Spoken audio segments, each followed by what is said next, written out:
Mr. Crowder, you have had a number of, shall I call them, inflammatory videos titled, "There's no such thing as moderate Islam."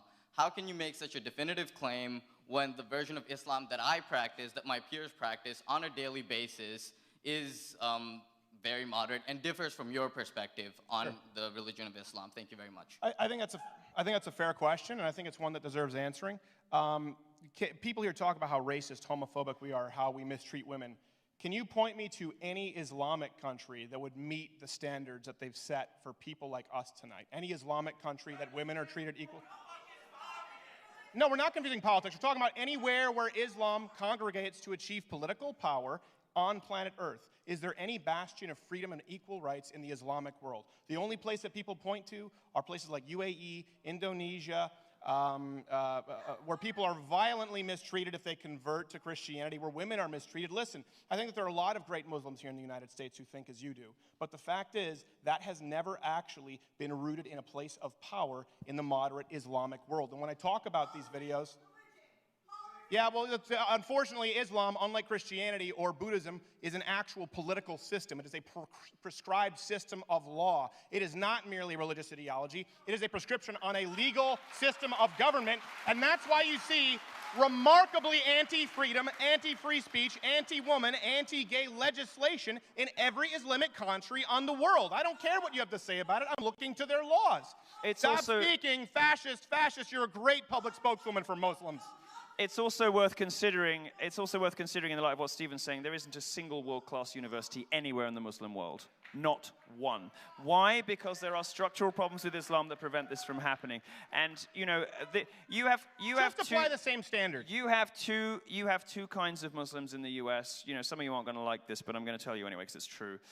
You have two kinds of Muslims in the U.S. You have nice, assimilated, middle-class Muslims who, let's be honest, aren't the most devout believers. They don't necessarily do namaz. So some of them don't pray 5 times a day. They drink, they smoke, they have sex outside, whatever. You know, let's just say they're cultural Muslims. Like I might be a cultural Catholic, perhaps you might say, right? These are not people who pray 5 times a day. You have these people, and you have them here because you don't border any Muslim countries. You need to take an intercontinental flight to get here, which limits the sort of people who can arrive. So you get nice, middle to upper class Muslims from nice families who are westernized and assimilated, and they're your friends. And you think, gosh, these people are saying such terrible things about Muslims, but I know so many nice Muslims, that can't be true.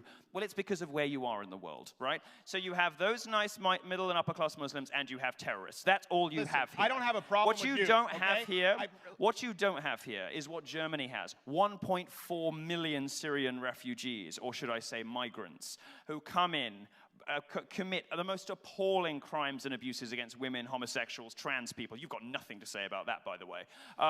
What you don't have is a massive influx of working-class Muslim populations, and it will come, and it is coming, and when it does, you will think very differently about this. One final thing, because I do appreciate taking the question. It'd be 2 phrases. Listen, my problem is not, of course, there are plenty of great Muslims out there. Not every Muslim is a terrorist. It's important for people to note that.